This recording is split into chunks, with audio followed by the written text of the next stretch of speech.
Boa noite, grande abraço. Sejam todos muitíssimo bem-vindos a essa nossa live para nós conversarmos ardentemente a respeito da prova de redação PND. Antes, importante, faça a sua inscrição. A partir do dia 14 deste mês de julho até o dia 25, faça a sua inscrição. 26 de outubro, a prova. PND. Veio para ficar. Não adianta nadar, morrer na praia. Outro recado. Nos acompanhe pelas redes sociais. Veja o que o IB tem a oferecer a você. Muita coisa boa.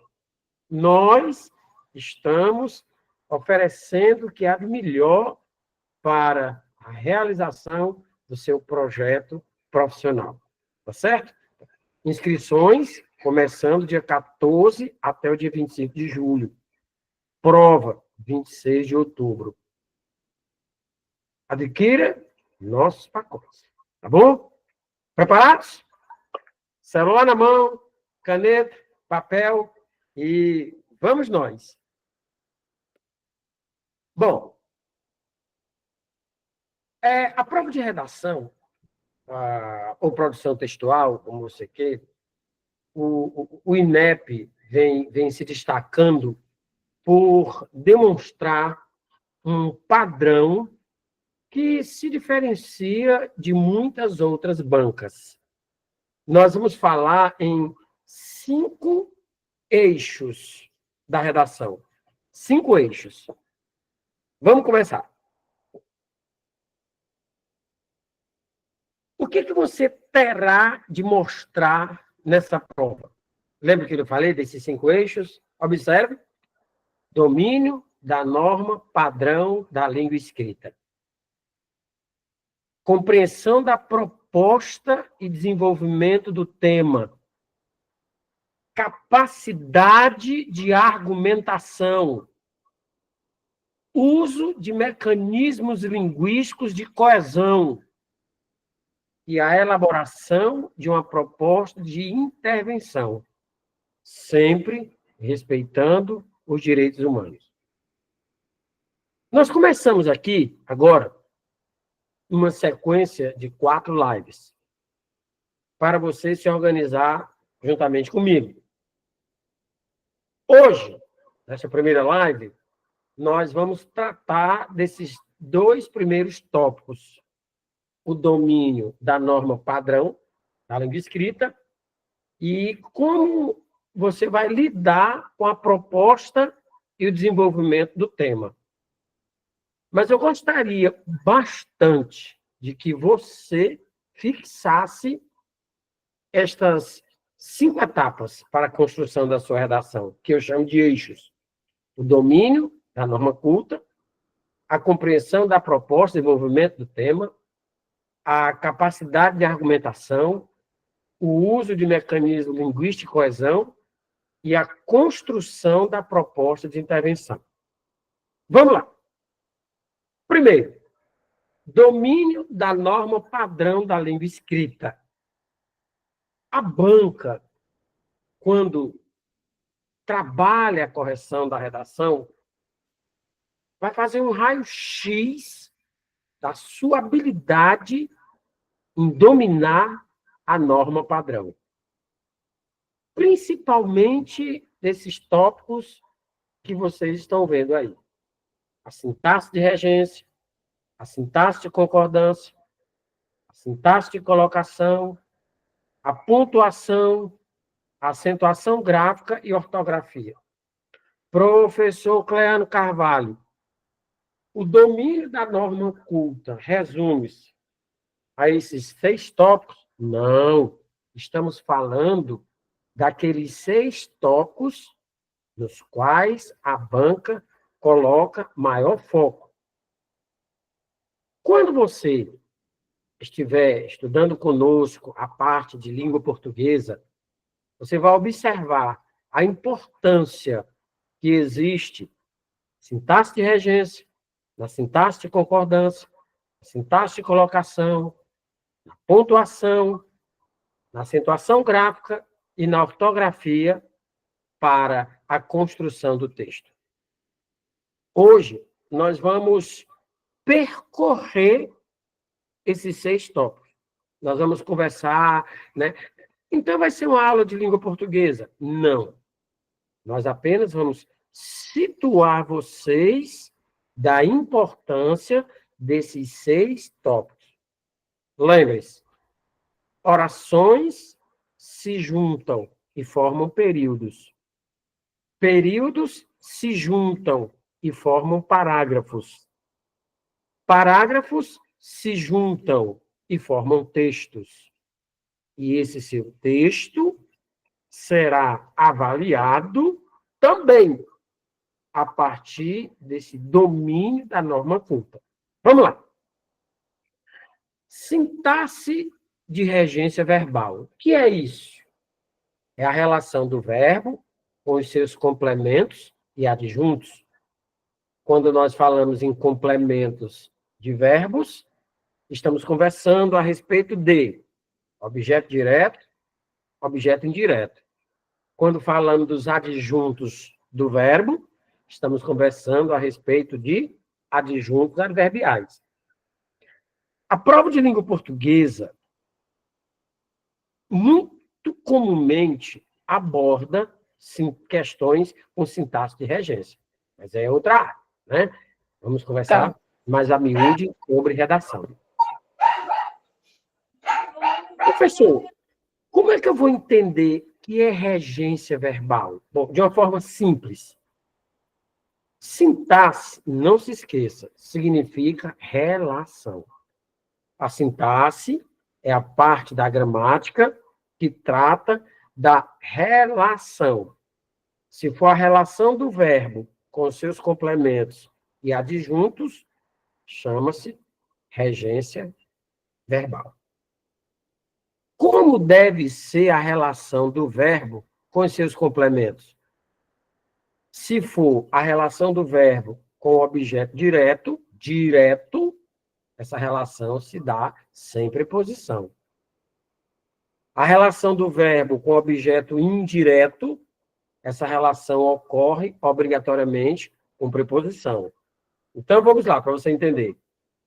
Se a relação do verbo, termo regente, com seu objeto direto, termo regido, não requer preposição, e você utilizar aí uma preposição, você estará cometendo um erro de regência verbal. Se a relação do verbo com seu objeto indireto se dá obrigatoriamente com intermediação de uma preposição, você não usando essa preposição, você estará cometendo um erro de regência verbal. A relação do verbo com a adjunto adverbial pode ocorrer com preposição ou sem preposição, dependendo da exigência do termo. Eu coloquei 3 casos aqui para a gente entender melhor. Veja. Caso 1. Os principais envolvidos na trama assistiram toda a violência de dentro do carro. Observe que existe uma relação entre o verbo assistir e o termo toda a violência. Quando você utiliza o verbo assistir, no sentido de ver, de presenciar, a relação desse verbo com o seu complemento é uma relação indireta. É uma relação que ocorre obrigatoriamente intermediada pela preposição a. Assistiram a toda a violência. Quem assiste no sentido de ver, de presenciar, assiste a. Então, observe que a relação entre o verbo, termo regente, assistiram, no sentido de ver, e toda a violência, termo regido, objeto indireto, é obrigatoriamente intermediada pela preposição a. E perceba que esta preposição a não está aí introduzindo o complemento verbal, objeto indireto, toda a violência. cometeu-se, pois, um erro, um desvio, chamado regência verbal. Os principais envolvidos na trama assistiram a toda a violência. Segundo caso, o eleitor aspira uma república verdadeira. Observe a relação entre o verbo aspirar e o seu complemento, uma república verdadeira. Mais uma vez, você vai observar o sentido do verbo. O verbo aspirar, no sentido de desejar, de querer, de almejar, mantém com o seu complemento uma relação indireta, obrigatoriamente intermediada pela preposição a. O eleitor aspira a uma república verdadeira. Professor, eu estou notando, assim, você fala muito da questão do sentido. Regência é uma relação de sentido. Eu tenho que observar o sentido do verbo quando estou estudando regência verbal. Então, caso 2, o eleitor aspira a uma república verdadeira. Caso 3, a final da Copa do Mundo de Futebol será assistida por milhões de pessoas. Veja que o verbo assistir aí no particípio, na locução verbal será assistida, está no mesmo sentido de ver apresentado no primeiro caso. Ok? A final da Copa do Mundo de Futebol será assistida. Muito cuidado. Eu tenho como sujeito a final da Copa do Mundo. E eu vejo que esse sujeito sofre a ação de assistir. A final da Copa do Mundo não pratica a ação de assistir. E quando o sujeito sofre a ação, nós temos voz passiva. E qual é o problema, professor? É que o verbo assistir, no sentido de ver, como eu já lhes disse, ele exige a presença da preposição a. Ele é um verbo transitivo indireto. Não se esqueça. Caneta na mão, papel pertinho, é bom anotar. Verbos transitivos indiretos não devem ser usados na voz passiva. Um trecho desse, na redação, o corretor atento, ele vai perceber. E ele vai perceber o desvio gramatical de regência. Professor, se verbos transitivos indiretos não devem ser usados na voz passiva, como eu deveria colocar na minha redação esse terceiro caso? Trocar a voz ativa, a voz passiva, na qual o sujeito sofre a ação, pela voz ativa, na qual o sujeito pratica a ação. Veja como ficaria. Milhões de pessoas assistirão à final da Copa do Mundo de Futebol. Note que o sujeito agora, milhões de pessoas, esse sujeito pratica a ação de assistir. E aí é um detalhe. Olha lá. Milhões de pessoas assistirão a. Verbo assistir, sentido de ver, exige a preposição a. Assistirão a quê? A final da Copa do Mundo. Você terá a preposição a, exigida pelo verbo assistir, e o artigo a, aceitação do substantivo feminino final. A crase. A regência, estude regência verbal. A regência é primordial na construção de texto. Vamos a outros casos. Sintaxe de regência nominal. Opa, estávamos vendo regência verbal. O termo regente é o verbo. A regência nominal é a relação do nome com seus complementos e adjuntos. Complementos nominais, adjuntos adnominais. Por exemplo, havia no comércio remédio para ratos. Observe a relação entre o termo ratos e o termo remédio. É uma relação de sentido. Esse termo ratos, na sua relação com remédio, intermediada pela preposição para. Remédio é nome, não é verbo. A relação entre remédio e ratos, intermediada pela preposição para, chama-se regência nominal. Se você observar a expressão remédio para ratos, já pensou? Você chega para mim, professor, eu preciso comprar remédio para ratos. Eu vou ter que dizer para você, não, compre remédio contra ratos. Não perca seu tempo dando remédio para ratos. Você pode até dizer veneno para rato. Nós temos essa linguagem viciada.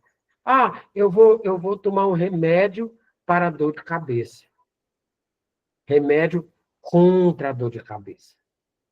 Aos poucos, você vai percebendo que, via de regra, os problemas de regência, tanto a verbal quanto a nominal, na sua grande maioria, esses problemas ocorrem pelo mau uso da preposição.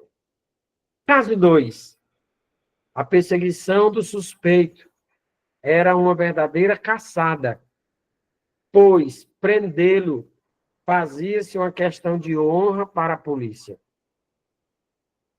A relação à perseguição do suspeito. Observe o texto. Vou ler de novo.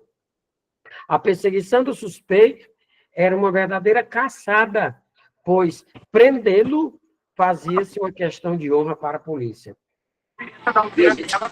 Veja esse texto e me diga. Quem perseguia quem?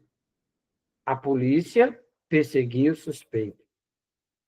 Aí eu lhe pergunto, era a perseguição do suspeito, com a preposição de, ou era a perseguição ao suspeito? Note, a preposição de, usada de maneira inadequada para o contexto, terá de dar lugar à preposição a.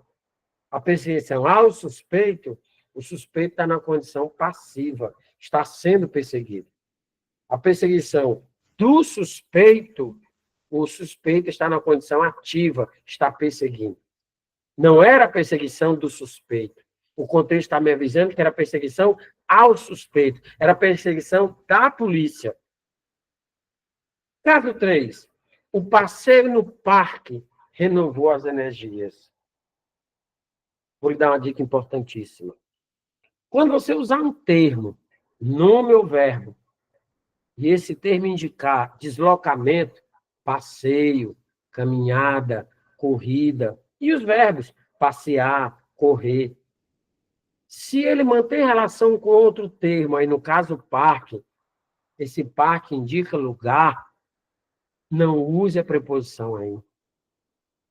O passeio pelo parque. Eu vou no shopping. Não, você vai ao shopping. Quando o termo regente pressupuser deslocamento, não use a preposição. Andar na rua. Não. Andar pela rua. Andar pressupõe deslocamento. Muito cuidado. Estude regência. Esse capítulo da norma culta é bastante observado pela banca corretora na redação. Tá bom? Adiante. Sintaxe de concordância. Não confunda sintaxe de regência com sintaxe de concordância. A concordância verbal trata da relação do verbo com o sujeito. Segundo a norma culta, o verbo deverá concordar com o sujeito. Sujeito no plural, verbo no plural. Sujeito no singular, verbo no singular. Trouxe aqui 3 casos para nós observarmos. Os Estados Unidos invadiu o Iraque. Sujeito, os Estados Unidos. Verbo, invadiu. Segundo a norma culta, quando o sujeito é um topônimo, um nome de lugar plural, Estados Unidos, Minas Gerais, Búzios, Crateús, você tem que observar se esse topônimo, nome de lugar, que exerce função de sujeito, traz ou não traz antes de si um determinante. Observe o artigo os. Olhe para esse artigo os. A presença desse artigo obriga a flexão plural do verbo. Os Estados Unidos invadiram. Tira o artigo. Estados Unidos invadiu. Minas Gerais faz parte da história. As Minas Gerais fazem parte da história. Caso 2. Fui eu que solicitou a presença do oficial. Esse que diz muita coisa. Esse que vai funcionar como esse sujeito do verbo solicitar. Segundo a norma culta da língua, numa das regras específicas de concordância verbal, sendo o sujeito do verbo o pronome relativo que, esse verbo, no caso aí solicitar, terá de concordar com o termo anterior ao que. O que nós estamos vendo antes desse que? O pronome de primeira pessoa, eu. O verbo vai ter que concordar com ele. É como se esse que não existisse. O certo seria eu solicitou ou eu solicitei? Eu solicitei. Fui eu que solicitei. Terceiro caso, o Senado ou o STF farão o julgamento. O sujeito composto ligado por ou, se houver a ideia de exclusão, um deles, o Senado não julga, Poder Legislativo, julgar é competência do STF. O Senado ou o STF fará o julgamento. Concordância e regência são imprescindíveis para a construção de um excelente texto. O Senado ou o STF fará o julgamento. Marta ou João terá o primeiro lugar. Note a exclusão. Marta ou João. Tá certo? Vamos adiante. Sintaxe de concordância nominal. A relação do substantivo com suas classes satélites. Classes satélites, elas ficam orbitando o substantivo. Ó, pega a tua mão direita. Faz assim, ó. Polegar, substantivo. Vem do mindinho, pela ordem alfabética. Ó. Adjetivo, artigo, numeral, pronome. Bora lá? Adjetivo, artigo, numeral, pronome. Polegar, substantivo. A tua mão direita traz a regra geral de concordância nominal. Polegar, substantivo. Adjetivo, artigo, numeral e pronome são as classes que orbitam o substantivo. São as classes que só se relacionam com o substantivo. São as classes que devem concordar com o substantivo. Se o substantivo está no plural, elas vêm para o plural. Se o substantivo está no feminino, elas vêm para o feminino. Qualquer problema de flexão nessa relação, tem-se um erro de sintaxe, de concordância nominal. Trouxe outros 3 casos, muito comuns, observamos até na mídia. A Polícia Civil e a Militar foram para o combate. A Polícia Civil e a Militar. Observe que eu tenho o substantivo polícia, o adjetivo civil e o adjetivo militar. A polícia civil e a militar. Mas nós temos um vício que nos leva a falar ou escrever assim: a polícia civil e militar. Nós suprimimos esse artigo antes desse segundo adjetivo. Esse caso, como aí está, obedece à norma culta. Se eu retirar esse artigo antes de militar, eu estarei no erro de concordância nominal. A polícia civil e militar, a saúde física e mental, a saúde física e a mental, domínio da norma culta. A gramática te dá uma outra hipótese. Coloca este substantivo, no caso polícia, no plural, as polícias, e tira esse segundo artigo A. As polícias civil e militar, maneira 1. A polícia civil e a militar, maneira 2. Caso 2. Cuidado, hein? Esse primeiro caso obedece à norma culta. Caso 2. Devem ser professores o mais dedicados possíveis. Sempre que você for usar a expressão o mais possível, o adjetivo possível tem que concordar com o artigo antes do mais. Esse O está no singular. Devem ser professores o mais dedicados possíveis. Mas dedicado não está no plural para concordar com professores. Possível tem que concordar com o artigo. Devem ser professores os mais dedicados possíveis. O mais dedicados possível. O possível, os possíveis. O caso 1 obedece à norma culta. O caso 2, não. 3. É proibido a entrada de animais. Essa é facinho. Verbo ser é mais adjetivo, proibido, mais substantivo, entrada. Verbo ser mais adjetivo, mais substantivo. Veja se esse substantivo se faz acompanhar de um determinante artigo. A entrada. Havendo esse determinante artigo, o substantivo proibido passa a o adjetivo proibido passa a concordar com o substantivo. É proibida a entrada. É proibida a saída. Tirou o determinante artigo.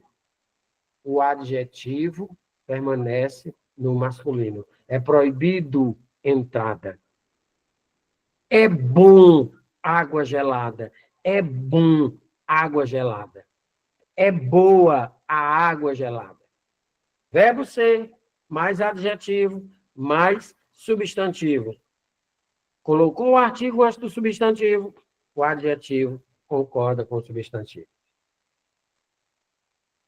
Essas recomendações, inicialmente, é para que você tenha um alerta. O domínio da norma culta é primordial.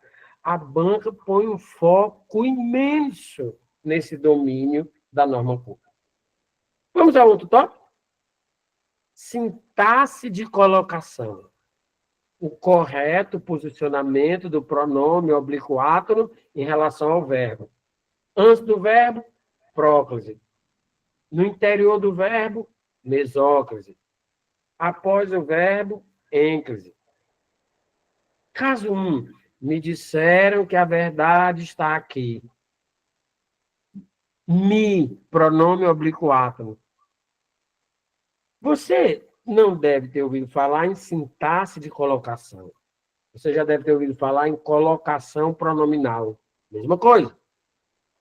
A regra geral de colocação pronominal nos diz que pronome oblíquo átono não inicia período. Me, ti, si, ó, a, nos, vos não inicia período. Esse pronome me, no primeiro caso, como está antes do verbo, nós chamamos isso de próclise. mas há um detalhe. Esse primeiro caso fere a regra geral. Pronome oblíquo átono, no caso me, não pode iniciar período. Esse pronome sairá dessa próclise, construirá uma ênclise. Disseram-me. Caso 2. Logo que os médicos chegaram, se encaminharam para a UTI. Pronome oblíquo átono si. O que você está vendo antes desse pronome átono si? Uma vírgula, um sinal de pontuação. Pronome oblíquo átono não deve ser colocado após sinal de pontuação. Essa próclise, este pronome átono si, antes do verbo encaminhar, fere a norma culta da língua. Esse pronome si sairá dessa posição de próclise, com força de regra, e irá para a posição de ênclase. Logo que os médicos chegaram, encaminharam-se. Mas, professor, ninguém fala desse jeito. Vamos combinar. A língua portuguesa falada é uma. A língua portuguesa escrita é outra. Qual a diferença? É que a língua portuguesa escrita deve seguir ao que recomenda a norma gramatical. Por isso que a banca trata isso como domínio da norma culta. Escrita. Caso 3. Representarão-nos no fórum. Representarão, verbo no futuro. Pronome átono nos, está em posição enclítica, está depois do verbo. Verbos no futuro.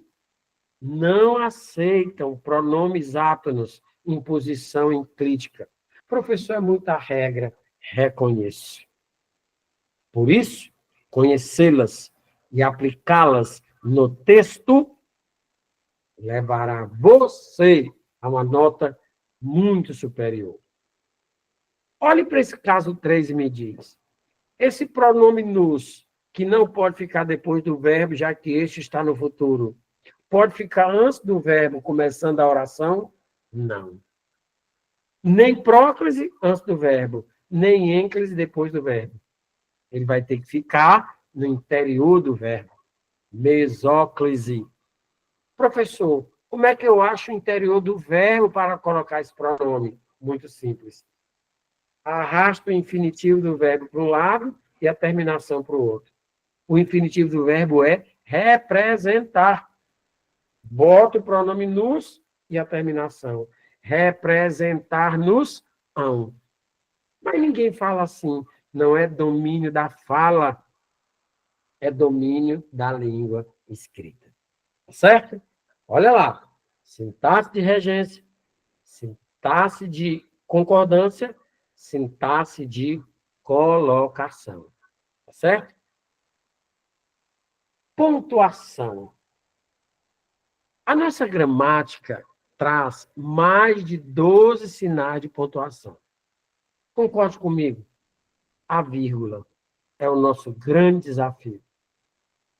Eu costumo dizer que, desde que ouvimos aquele chavão, a vírgula é uma pausa breve.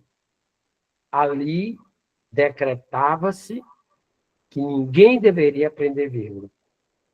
Desde o momento que ouvimos a vírgula é uma pausa breve, nós passamos a associar o uso da vírgula à pausa, o uso da vírgula à respiração, o uso da vírgula ao aparelho respiratório. Queridos, o uso da vírgula está diretamente ligado à estrutura sintática do período. Quando eu digo numa sala de aula que a vírgula é uma pausa breve, imediatamente o meu aluno assimila. Se eu fizer uma pausa para respirar, eu uso uma vírgula. Não é bem assim. 3 casos para vocês. O mal enfrentado pelos holandeses, deve ser, né? O maior mal enfrentado pelos holandeses Então, foi o maior mal enfrentado pelos holandeses, deixou o inimigo mais fraco. Observe que o sujeito do verbo deixou trata-se o maior mal enfrentado pelos holandeses.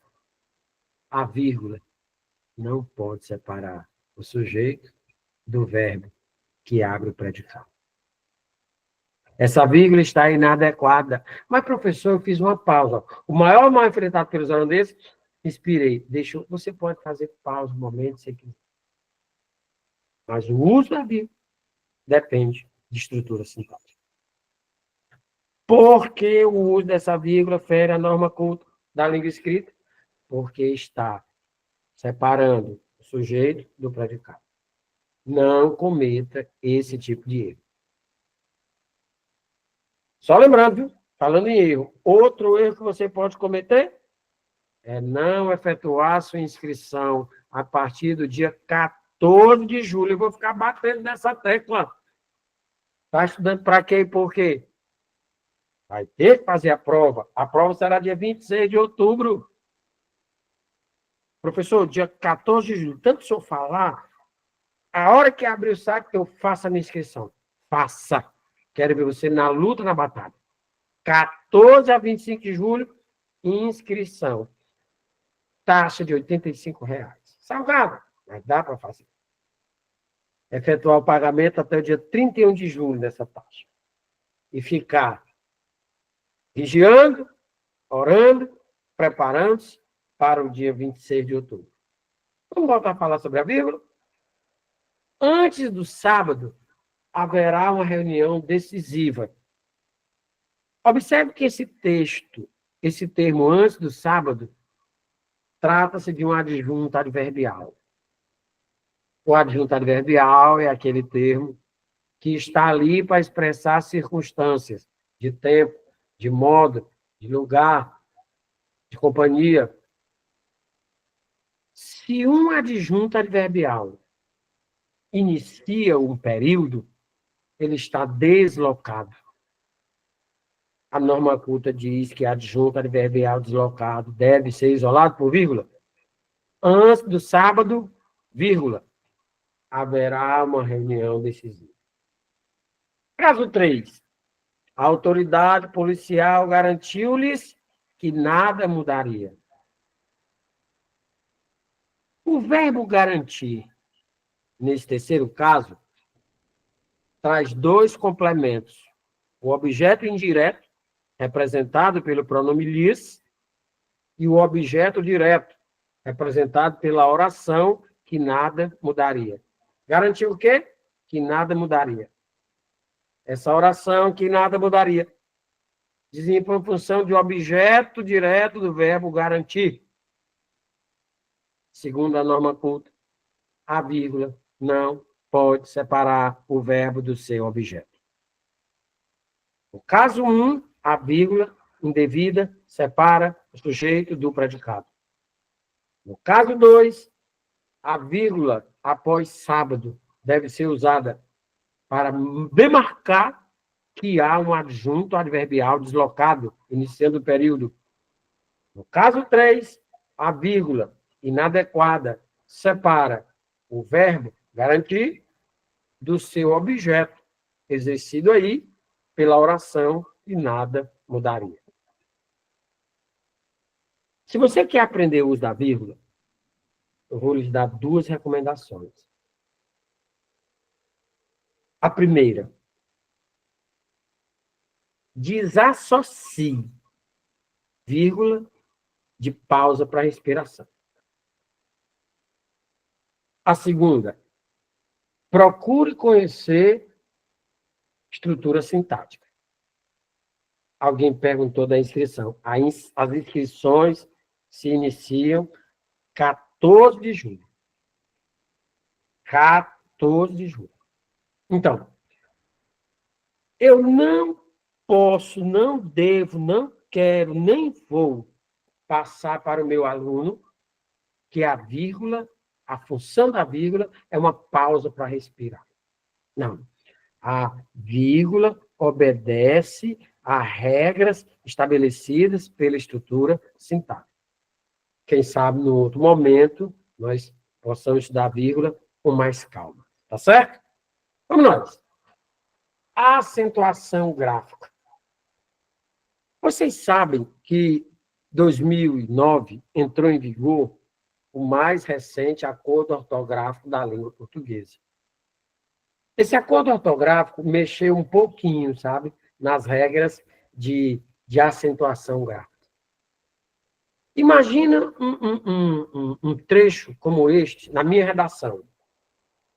Cometeu-se um grave equívoco contra o trabalhador, porém não se corrigiu até hoje tamanho vacilo. Nenhum júri foi formado para se ter uma ideia da desonestidade daqueles que se diziam justos. Se você observar na primeira linha, está com a caneta aí? Anota. Equívoco. Proparoxítono. Segundo a norma culta, todo proparoxítono recebe acento gráfico. Temos que colocar um acento agudo sobre esse I de equívoco, determinando, aqui está a sílaba tônica de um proparoxítono. Porém, na segunda linha, oxítono terminado em EM, porém, também, ninguém, alguém, todo oxítono terminado em EM recebe acentuação gráfica. Na terceira linha, júri, onde está o acento agudo sobre esse U, pois se trata de um paroxítono terminado em I. Júri. Aí eu chamo a atenção, na linha 4, a palavra ideia faz parte daquele grupo imenso de palavras que perdeu o acento gráfico pelo acordo ortográfico de 2009. Os ditongos abertos ei, el, oi, em palavras paroxítonas, heróico, ideia, assembleia, geleia, mocreia, esses ditongos abertos, em palavras paroxítonas, perderam o acento. Quer dizer, professor, que a palavra ideia, não, desde o estabelecimento do acordo ortográfico. Então, raciocine comigo. Num trecho como esse, nós temos um problema de acentuação gráfica, em equívoco, em porém, e em júri, equívoco, proparoxítono, porém, oxítono terminado em AM, júri, paroxítono terminado em I. Eu deveria ter colocado acento gráfico, não usei. Ideia, de tom aberto EI, numa palavra paroxítona. Não tem mais acento. Num trecho como este, eu cometo 4 problemas de acentuação gráfica. Qual é a ideia que eu estou passando para o corretor? Que eu não domino essa parte da norma culta. Isso vai ser muito ruim. Vamos lá. Ortografia, a escrita. Grafia é escrita. Orto é correto. Então, quando você fala ortografia, é escrita correta. Não confunda ortografia com caligrafia. Cali é belo, bonito. Caligrafia é escrita bonita. Ah, você tem uma bela caligrafia. Diga apenas, você tem caligrafia. Ah, você tem uma caligrafia bonita. Diga apenas, você tem caligrafia. Ortografia, grafia correta. De acordo com o IBGE, mais de 10 milhões de brasileiros não têm a compreensão do que seja democracia. Quer que você me diga essa compreensão com cedilha? Compreender. Verbos terminados em ende, via de regra, constrói substantivos terminados em são, grafados com a letra S. Compreensão, S. Extensão, S. E eu chamo aqui a atenção para um detalhe. Esta sigla IBGE. Existe uma recomendação, quando você usar uma sigla na redação, 2 procedimentos. Primeiro, usou a sigla, abra parênteses.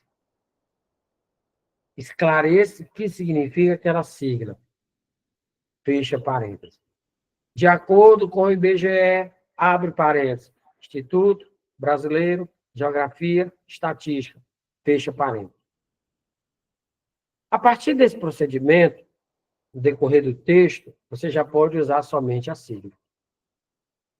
Ou, 2, de acordo com o Instituto Brasileiro de Geografia e Estatística, abre parênteses, IBGE, fecha parênteses. Professor, mas o corretor não sabe o que significa IBGE?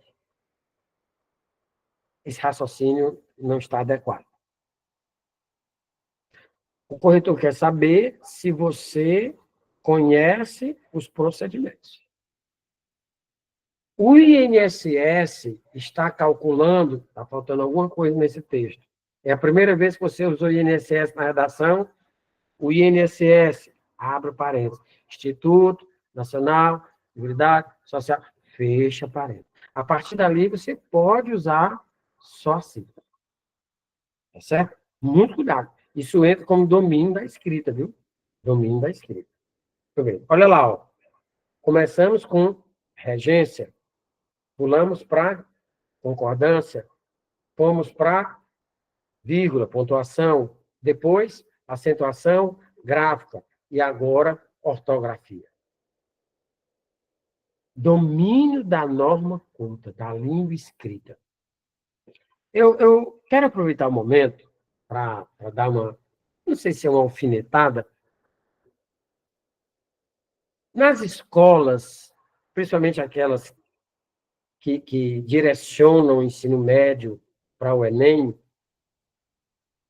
se está criando um vício. O Enem não cobra gramática, então a gente não precisa estudar com tanto afinco gramática. Muito perigoso esse raciocínio.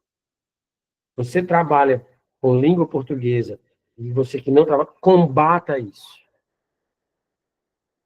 Se o meu filho da escola não estuda gramática com tanto afinco, sob a égide de que o Enem não cobra gramática, e ele vai para a competência 1 da redação, qual é? Domínio da norma culta da língua escrita. Quer dizer, ele vai ter que apresentar habilidade em dominar a norma culta, a gramática normativa. Mas como? Se ele não tem essa bagagem, se não foi dada a ele essa bagagem, certo? Professor, esses 5 tópicos, regência, concordância, pontuação, né? Mais a miúde uso da vírgula, acentuação gráfica e ortografia. É um resumo da norma culta da língua? Não. A norma culta da língua é muito mais extensa. Eu estou lhe dizendo que esses 5 tópicos são aqueles sobre os quais há mais foco dado pela banca. Tá certo? Vamos nós. O tópico 2. Eu vou voltar aqui. Lembra? Lá no início, eu falei que eu chamei de 5 eixos. Qual foi o primeiro? O domínio da norma padrão da língua escrita, a norma culta. Então, tente. É pouco tempo para muita coisa. Então, tente colocar foco nesses 5 tópicos.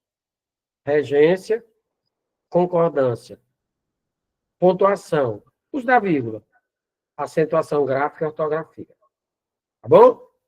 E agora nós vamos dar uma olhada, passar a dar uma olhada nesse segundo tópico. Mas antes desse segundo tópico, eu vou trazer aquele velho lembrete. Compromisso que você tem a partir do dia 14 de julho, sua inscrição. A banca começa a disponibilizar todo o formulário. Dia 14 de julho ao dia 25 de julho. Pagamento R$ 85 a taxa até o dia 31 de julho. Fez a inscrição, efetuou o pagamento, grande dia, 26 de outubro.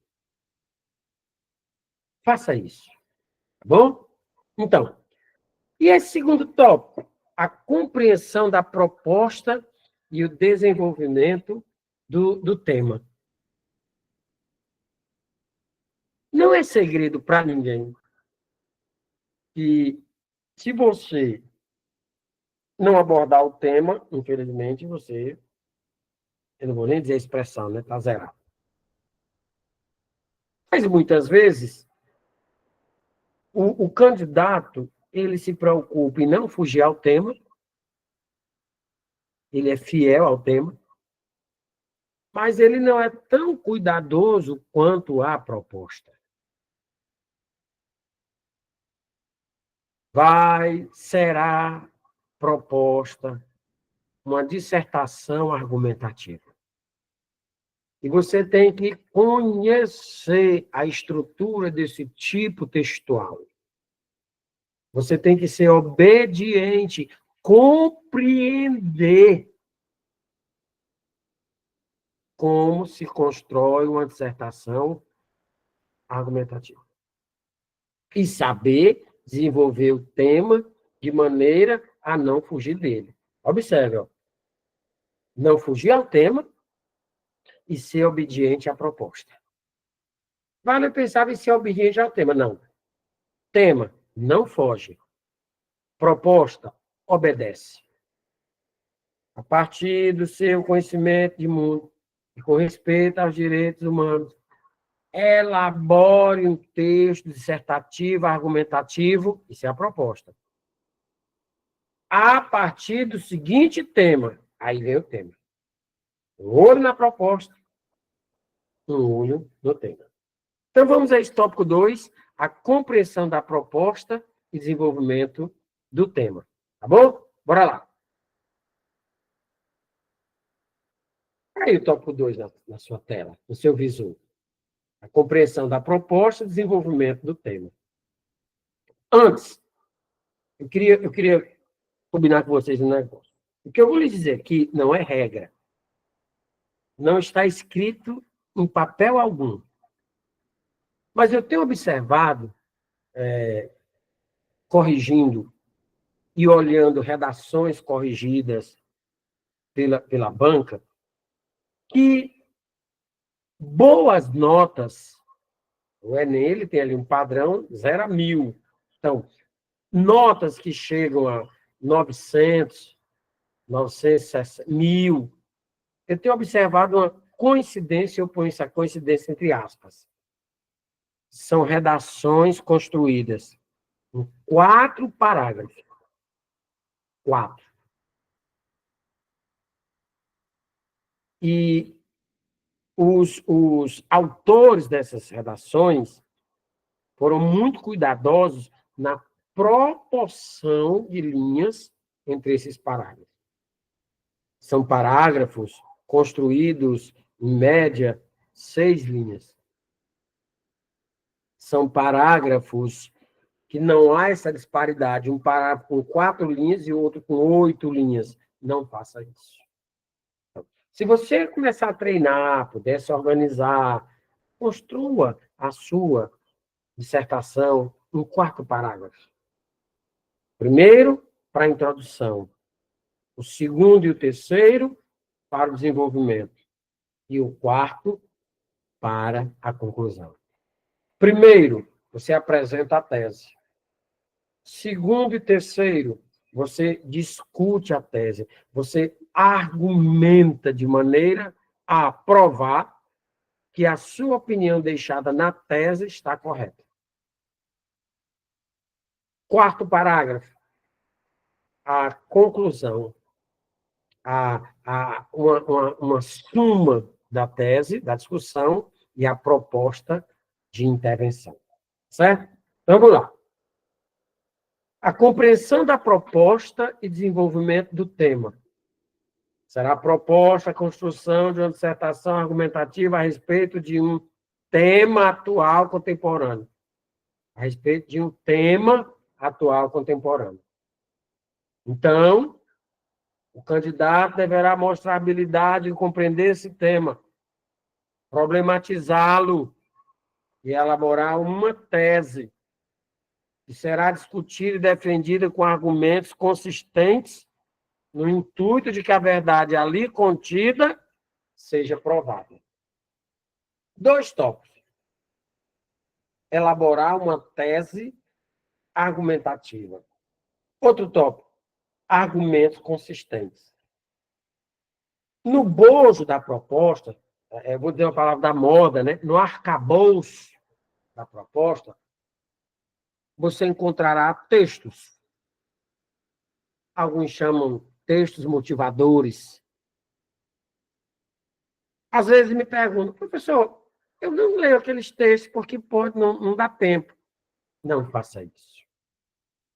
Os textos motivadores são bancos de dados que você poderá utilizar, deverá utilizar na construção do seu texto. Você não pode transcrever períodos dos textos motivadores, mas você pode pegar. O título é formado de acordo com o tema. Uma pergunta importante sobre o título, né? Conselho que eu lhe dou. Só use título na sua redação se vier expressamente exigido na proposta. A sua redação deverá ter um título. Não havendo, não use. Começa lá no texto 1, tá certo? Começa lá na linha 1. Tudo bem? Voltando aqui ao assunto do texto motivador. O argumento é anaquésia, não é isso, Kézia? A sua exposição, Kézia. Olha, eu não vou ler os textos motivadores porque eu acho isso sem importância. Não, não. Aí onde você está vendo argumentos consistentes, veja, o que dá consistência ao argumento são dados, são informações. Quando a gente for olhar os outros tópicos, né, a questão da argumentação, vocês vão perceber. Quando você, na construção do argumento, coloca uma estatística, eu estou construindo um argumento sobre o aumento no número de feminicídios no Brasil. Se eu ficar só com a lenga-lenga, tem aumentado o feminicídio no Brasil. Muitos homens não aceitam o fim da relação, e filhos ficam órfãos, e não sei o quê. Enquanto você não colocar no seu texto, de acordo com dados da secretaria, do ministério tal, de tantos por cento, você não terá um argumento consistente. Contra fatos não há argumentos. Os dados são fatos. Nós conversaremos sobre isso. Adiante. Argumentação. Segundo Aurélio Buarque de Holanda Ferreira, a argumentação é o ato ou efeito de argumentar, conjunto de argumentos, discussão, controvérsia. Eu chamo a atenção para essa palavra controvérsia. Só há necessidade de argumentar, não esqueça isto. Só há necessidade de argumentar se houver discordância, controvérsia. Se você colocar na construção da sua tese, na discussão da sua tese, só aquilo considerado óbvio, já sabe que não se trata de um texto argumentativo. O Brasil é uma república federativa, com 3 poderes constitucionais: executivo, legislativo, judiciário, cada um com suas atribuições interdependentes entre si, tal, tal, tal, tal. Se você só escreve o que é óbvio, não haverá necessidade da argumentação. Quando você está escrevendo só o que é óbvio, 2 tópicos importantes a serem mencionados. Primeiro, você estará na construção de um texto expositivo. Lembra da questão da obediência à proposta? Texto argumentativo. Segundo, muito ligado ao primeiro, Se eu estou só no princípio do óbvio, não há necessidade de argumentar. Por isso que você não se preocupa. Ah, mas se eu escrever isso aqui, o corretor pode discordar de mim. Ele não está ali para concordar com você ou para discordar de você. Ele está ali para analisar se o seu argumento é consistente e coerente e coeso com a tese estabelecida no primeiro parágrafo da redação. Não se prenda somente ao princípio do homem. O Brasil é o maior país da América do Sul em extensão territorial, dividido em 5 regiões, Norte, Sul, Nordeste, tem um grande potencial agrícola. Qual é a novidade? Isso vai gerar controvérsia. Alguém vai dizer que o Brasil não é o maior país da América do Sul, em extensão territorial. Alguém vai dizer que não concorda que o Brasil divide-se em regiões. Não! Então, você não vai precisar argumentar nada, você está construindo um texto expositivo. Tá bom? Muito cuidado. Continuando aqui a terceira linha. E o ato de argumentar, por sua vez, compreende a apresentação de uma ou mais ideias, um ou mais pontos de vista pessoais ou de outros sobre um tema, acompanhados de provas, de exemplos, de fatos, de raciocínios, que demonstrem que as ideias e os pontos de vista apresentados estão corretos.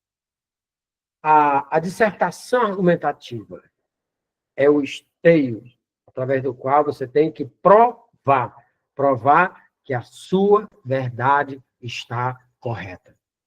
Não se preocupe se ele vai concordar com você ou se ele vai discordar. Seja coeso, coerente, na tese estabelecida no primeiro parágrafo. Continuando, desse modo, o autor estará tentando convencer o leitor de que as ideias que ele está defendendo são verdadeiras, através da evidência das provas e à luz do raciocínio coerente e consistente. Na dissertação escrita, o autor precisa argumentar quando manifesta seu ponto de vista. Se no primeiro parágrafo, na construção da sua tese, não há o seu ponto de vista, você só usou o princípio do óbvio, você vai ter dificuldade de argumentar alguma coisa. Você vai ter que colocar o seu ponto de vista, o que pensa a respeito de um fato, acontecimento ou teoria, para convencer o leitor de que ele, você, o autor, está com a razão, obtendo assim a adesão desse leitor. Esse processo todo implica raciocínio. E o raciocínio é a operação mental complexa, pela qual, através de relações entre dados conhecidos, chega-se a uma conclusão. A expressão verbal do raciocínio dá-se o nome de argumento. Eu penso, antes de expressar, eu raciocínio. Do latim ratio, razão. Naquela fração de segundos, eu exercitando o meu poder de raciocínio de ratio, eu sei se vou ou não vou verbalizar aquele determinado pensamento. O pensamento, essa operação mental livre, entre o pensamento e a verbalização, falada ou escrita, deve existir o raciocínio. Ratio, razão. Você deve conhecer pessoas que falam assim, pois eu sou uma pessoa, eu falo tudo que me vem à cabeça. Esse tipo de gente vive tendo problema. Eu sou amigo do Antônio, pois eu digo tudo que eu penso do Antônio. Será que isto é válido? Ou eu devo raciocinar o que é que eu digo, o que é que eu não digo, o que é mais importante, o que é menos importante? Quando você está escrevendo, acredito, milhões de ideias vêm, milhões de pensamentos vêm. E o raciocínio é uma espécie de filtro. O que é importante, colocar, o que não é importante, o que é essencial, o que não é essencial. E ele continua no texto. Raciocinar é, pois, partir do intelectualmente aprendido progredir sucessivamente através de juízos, julgamentos e demonstrações, até chegar a uma compreensão tida como verdadeira. Quem argumenta não está preocupado com a verdade. Segundo o filósofo, a verdade absoluta nem existe. Quem argumenta está preocupado em provar que aquela verdade, aquela que você deixou na tese, é a verdadeira, é real, é a melhor. Quando você estiver argumentando, entenda isto.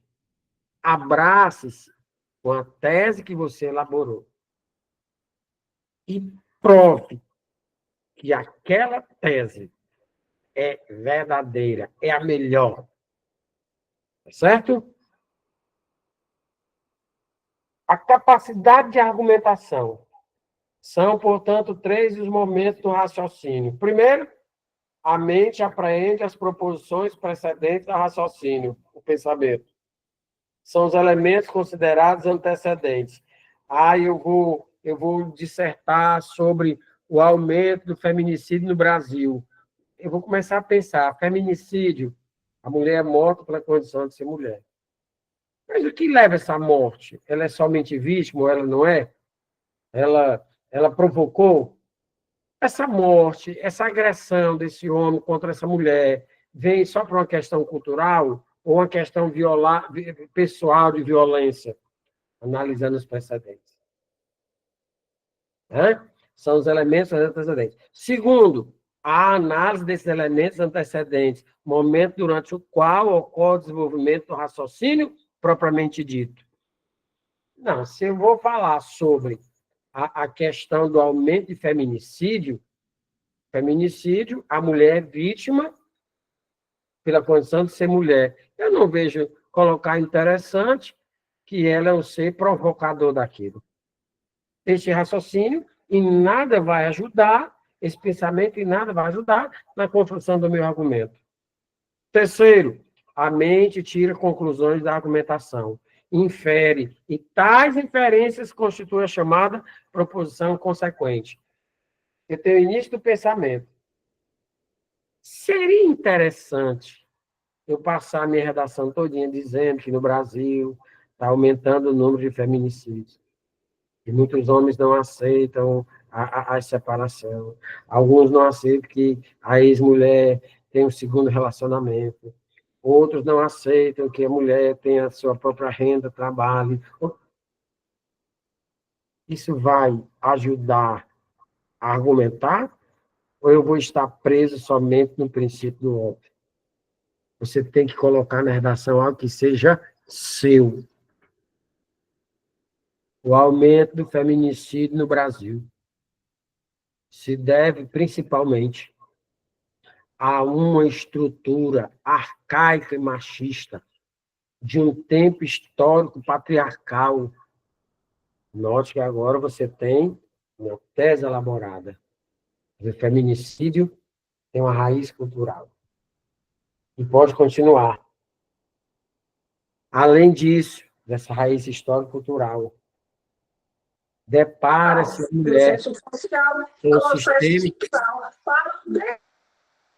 Depara-se a mulher com o sistema judiciário corrompido assim, machista assim, problematiza.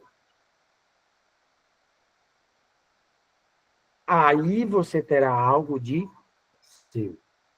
Outra vez eu estava vendo um texto sobre a questão de aborto. Não era redação. Era um texto argumentativo, não era redação para concurso.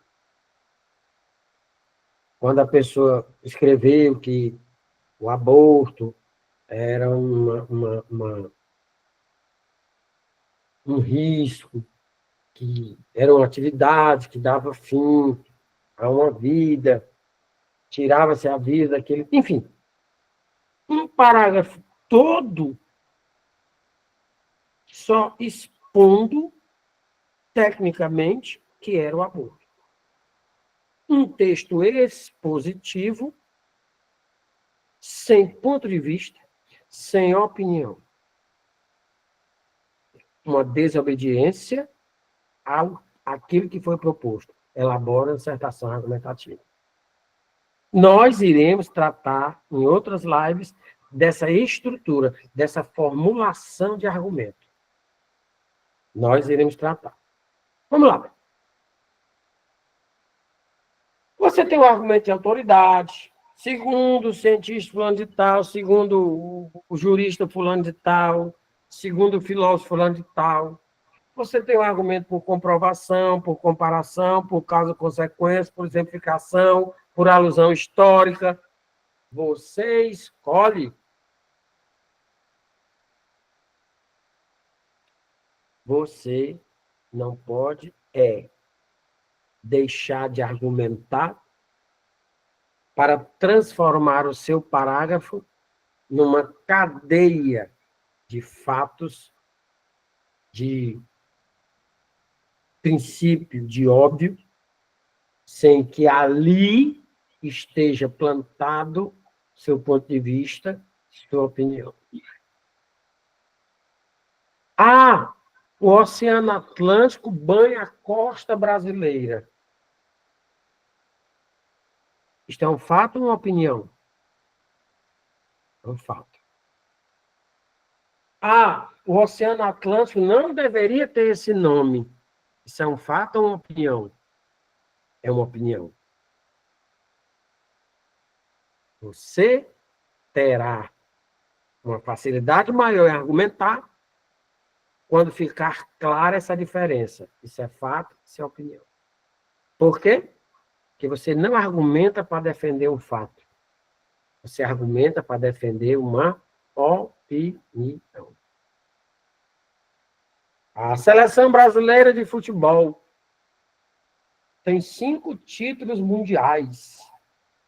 58, 102, 70, 94, 2002, sendo este último o Japão. A final ocorreu contra a Alemanha. Ronaldo, Fernando. Isso é fato ou opinião? É fato? Estrutura positiva. Muito cuidado. Fato, opinião. E o uso dos mecanismos linguísticos para o estabelecimento da coesão. A coesão trata da harmonia entre as ideias. Não adianta ter boas ideias, só isso. Nós temos aqui esse texto. Ele recebeu nota máxima da banca. E eu gostaria de que vocês observassem esses elementos em negrito. A Constituição Federal de 98, norma de maior hierarquia do sistema jurídico brasileiro, assegura os direitos e o bem-estar da população. Fato ou opinião? Fato. Entretanto, quando se observa a deficiência de visibilidade do registro civil como forma de garantir o acesso à cidadania no Brasil, verifica-se que esse preceito é constatado na teoria, não desejavelmente na prática. Isso é uma opinião. Dessa forma, essa realidade se deve à inoperância estatal e à alienação social. Certo? Faz só uma retificação aí, né? A Constituição foi promulgada em 1988. Esse, entretanto, é que vai estabelecer uma conexão entre o fato e a opinião. Esse, entretanto, é que vai estabelecer um nexo. Nexo é sentido. O fato é este. Mas quando ela diz aqui, quando se observa a deficiência e visibilidade, o que ela está dizendo? Pelo que estabelece a Constituição de 1988, o fato é este. O esperado seria o quê? Que houvesse essa visibilidade. Que essa visibilidade não fosse deficiente. Daí ele ter usado o conectivo adversativo. Se você observar, nesse primeiro parágrafo, está montada a tese argumentativa. Qual é o tema? A invisibilidade, registro civil, garantia de acesso à cidadania no Brasil.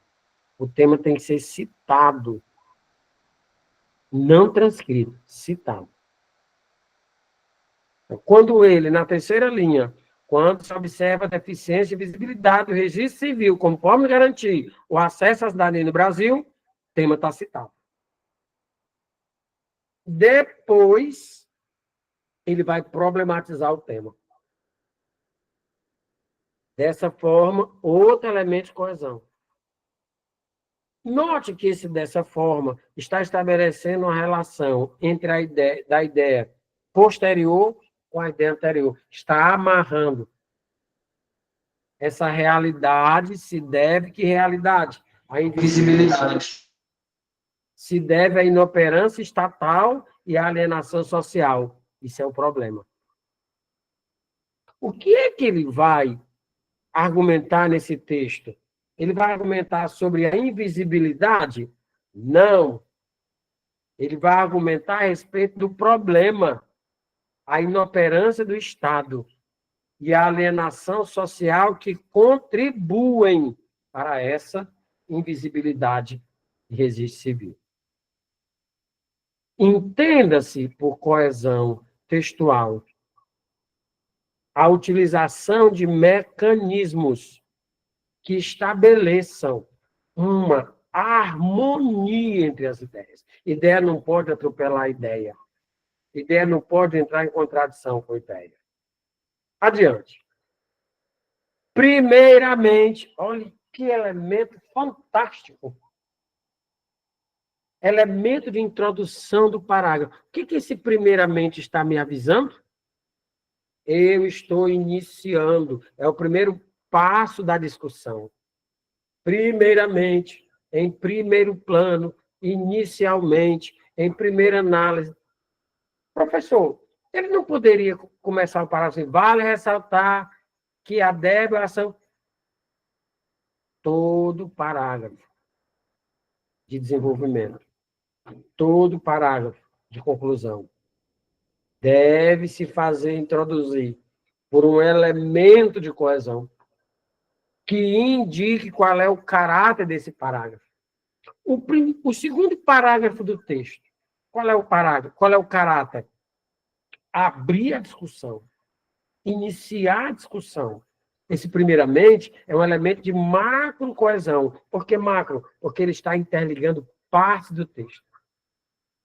Vale ressaltar que a devolução do poder público, ele falou lá, volta aqui, ó.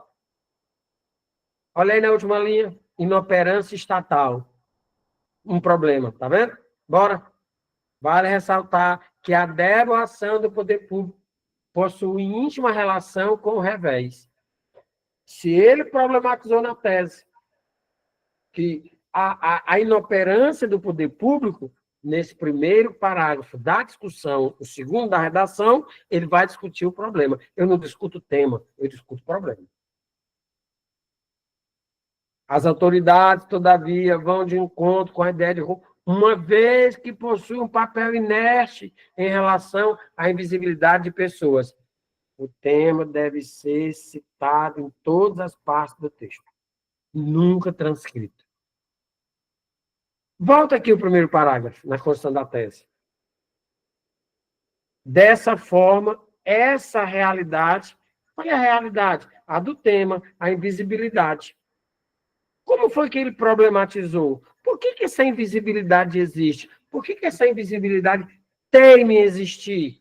Quais foram os dois problemas que ele levantou? A inoperância estatal e a alienação social. Ó, problema 1, problema 2. Lembra que eu falei? Redação de 4 parágrafos.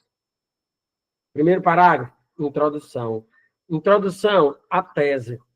Gente, não é regra, não está em canto nenhum escrito, mas as redações que têm alcançado notas altíssimas trazem na tese tema, 2 problemas. 2 problemas, um parágrafo para cada problema, um parágrafo de desenvolvimento para cada problema. Vamos lá. Problema 1, a inoperância estatal. Primeiramente, observe o topo frasal. Vale ressaltar que a devolução do poder público estatal. possui íntima relação com o revés. O que ele está problematizando? Que a omissão do poder público contribui para essa invisibilidade. Está vendo, né? E esses elementos em negrito são os elementos que vão interligando essas ideias. Volta para a tese. Problema 2, a alienação social. Vamos lá para o outro parágrafo. Como foi que ele abriu? Ademais, elemento de coesão do parágrafo. O que quer dizer esse ademais? Eu vou estender a minha linha de raciocínio. Some-se a isso. Em primeiro plano, ele não colocou, não foi? Primeiramente, ó. Em segundo plano, ademais, desse modo, uma grande parcela da população se mostra alienada. Olha o tópico frasal. Uma grande parcela da população se mostra alienada. O que é esse tópico frasal? Volta para a construção da tese. Alienação social. 2 problemas. Primeiro, inoperância estatal. Vale ressaltar que a devaluação do poder público, inoperância estatal. Segundo parágrafo da discussão, problema 2, uma grande parcela da população se mostra alienada. Está vendo, né? A estrutura da tese. Então, vamos lá. Construiu a tese. Tema: invisibilidade e registro civil, garantia de acesso às cidadania do Brasil. Qual é a opinião dele? Ele chegou e disse assim, ó, banca, corretor, leitor, seja quem for. A minha tese é a seguinte: essa invisibilidade existe. Porque tem muita gente sem registro civil. E o registro civil é uma forma de garantir o acesso à cidadania. E essa invisibilidade, por falta de acesso à cidadania, pela ausência do registro civil, na minha opinião, se deve principalmente à inoperância do poder público e à alienação da sociedade em relação a isso. Montou a tese. O que ele vai fazer neste parágrafo? Eu vou começar a discutir, a argumentar. Então, vamos lá. Se eu disse que um dos problemas é a inoperância do poder público, esse problema vai fazer parte de todo esse primeiro parágrafo da discussão. Observe, vale ressaltar que a devaluação do poder público possui íntima relação com o revés. Acerca disso, Thomas Hobbes, em seu livro Leviatã, ele usa aqui um repertório sociocultural. As autoridades, todavia, ele não está discutindo sobre a inoperância do poder público. As autoridades vão de encontro que é choque. O Thomas diz uma coisa, mas o que as autoridades fazem, choque, uma vez que possuem um papel inerte. Por que ele está dizendo que as autoridades possuem um papel inerte? Porque ele levantou como primeiro problema a inoperância do poder público. Olha o dado dando consistência. Dado pesquisa de IBGE, abre parênteses, Instituto Brasileiro de Geografia, em 2015, estima que mais de 2 milhões de pessoas não possuem certidão de nascimento, mostrando um alto teor de cidadãos, em maioria pobres e negros, excluídos de existir no corpo civil. Assim, parcela dessas vítimas vive à margem da sociedade. Tema: invisibilidade, pois não existem políticas públicas, inoperância do poder público. Que foi que ele discutiu nesse primeiro parágrafo do desenvolvimento? O problema 1. Volta para a tese. Qual é o problema 1? Dessa forma, essa realidade. Qual a realidade? Da invisibilidade. Se deve a quê? A inoperância estatal. Está vendo a unidade do texto? O que ele vai discutir no segundo parágrafo do desenvolvimento? O problema 2. A alienação social. Vamos a ele. Ademais, elemento de introdução do parágrafo, uma grande parcela da população se mostra alienada, alienação social. O intitulado Paradoxo da Moral, olha o repertório, olha como ele está mostrando o nível de leitura. É um livro escrito do musicólogo Vladimir para exemplar a cegueira ética do homem moderno, ou seja, a passividade das pessoas frente aos impasses enfrentados pelo próximo. De maneira análoga, Elementos de coesão. Ele botou o repertório, agora ele vai estabelecer uma relação entre a informação do repertório e o que ele está discutindo. O que é que ele está discutindo? Problema 2, alienação social. Percebe-se que a garantia de acesso à cidadania encontra um forte alicerce na estagnação social. Essa situação ocorre porque, infelizmente, a sociedade não se movimenta em prol da... Está vendo que toda a discussão desse parágrafo está baseada no segundo problema, alienação social. Logo, é essencial superar esses preceitos que atestam, sobretudo, um cenário intolerante. Volta para a tese. Construiu a tese. Existe essa invisibilidade? Existe. O não acesso ao registro civil não garante o acesso à cidadania. E por que isso existe no Brasil? Aí ele problematiza a inoperância estatal e a alienação social. Construiu a tese. Discutiu o problema 1 da tese. Discutiu o problema 2 da tese. O que ele vai fazer agora? Fique evidente, portanto, esse portanto é um elemento de coesão e conclusão. O que ele está dizendo com esse portanto? Eu vou concluir a minha tese. A necessidade de garantir o acesso à cidadania para todos no Brasil. Restarte o governo federal, inoperância do Estado, inoperância das autoridades, responsável por administrar o povo e os interesses públicos, com apoio do Ministério da Cidadania, a partir de medidas governamentais. Se ele está dizendo que um problema é a inoperância do poder público, ele tem que começar a solução a partir dessa inoperância. Tá certo? Tudo bem? Então, hoje, nós não vamos entrar em amiúdes na questão da estrutura da proposta de intervenção. Eu chamo a atenção para vocês para essa estrutura magna, essa estrutura maior. Primeiro parágrafo, apresentação da tese. Citação do tema, mais problematização. De preferência, 2 problemas. Primeiro parágrafo do desenvolvimento, discussão do problema 1. Segundo parágrafo do desenvolvimento, discussão do problema 2. Conclusão. Você vai olhar de novo para a tese. Que problemas eu deixei lá? Eu não posso apresentar uma solução que não esteja ligada a um problema deixado na tese. Certo? Então, qual é a opinião dele? Essa invisibilidade do Brasil existe.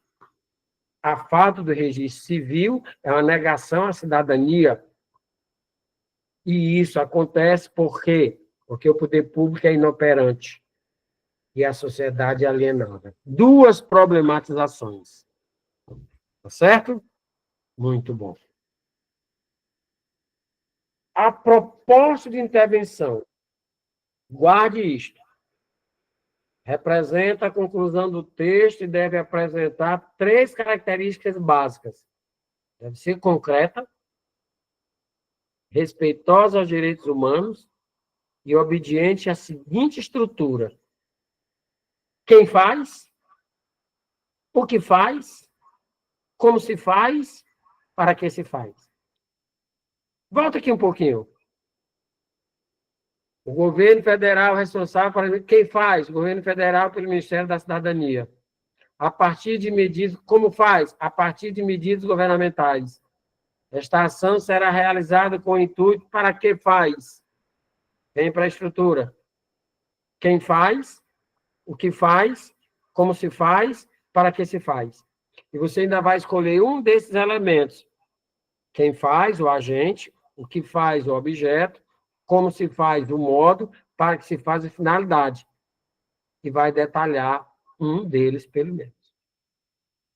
Elaboração da proposta de intervenção. Eu estou apresentando como problema, eu estou discutindo a questão desafios para a inclusão dos autistas no universo escolar. Eu problematizo na tese. Um dos problemas que serve como desafio, que se apresenta como desafio para essa inclusão do autista no universo escolar, a devida preparação nos cursos de graduação das pessoas que trabalham com educação infantil. Olha que problemão. Vou agora para a minha conclusão. O governo federal, via Ministério da Educação, quem poderia propor disciplinas como essa e aquela, nos cursos de graduação, voltados à pedagogia, o quê? Para que os profissionais da área ficassem intuitos. Cada elemento desse, quem faz, o que faz, como se faz, para que se faz, cada elemento desse, vou usar a escala do Enem de 0 a 200, né, que são 200 pontos por proposta. Cada elemento desse vale 40 pontos. Quem faz? 40. O que faz? Mais 40, 80. Como se faz? Mais 40, 120. Para que se faz? Mais 40, 160. E um detalhamento de 1, mais 40, 200. É assim que a banca calcula. Traz para a proporção 0 a 100, mesma coisa. Então, nós, nessa sequência de lives, nós vamos discutir a miúde essa proposta de intervenção. Tá certo? Aproveito aqui para adiantar um conselho. Durante muito tempo, nós usamos como fator de solução a conscientização de fulano e de beltrano. Isso não rola mais. A sociedade deveria se conscientizar, não rola mais, não rola mais, não rola mais. Você colocar na redação, a sociedade deveria se conscientizar, você está causando o mesmo prejuízo de não fazer a sua inscrição dia 14 de julho. Mesmo prejuízo.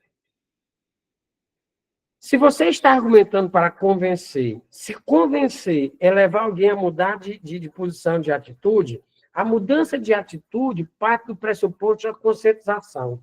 Todas as vezes que você coloca como princípio de solução a conscientização desse ou daquele, você está no princípio do óbvio. Assim seria muito fácil resolver os problemas do mundo.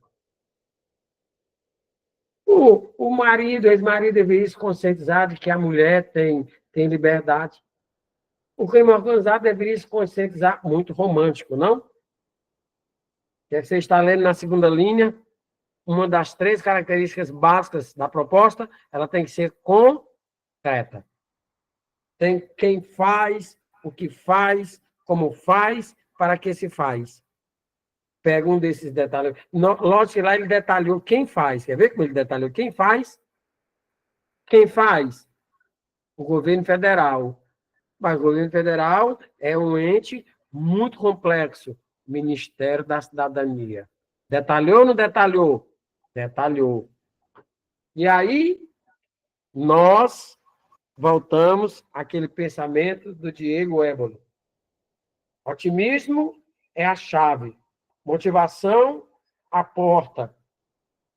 E potencial, o caminho para a grande conquista que se chama sonho. Professor, eu percebo que eu preciso ainda de muitas informações. Todos precisamos. Nós, do IB Concurso, estamos aqui para municiar vocês dessas informações. Vamos juntar, né? Nós temos as nossas limitações, vocês têm suas limitações. Vamos nos ajudar.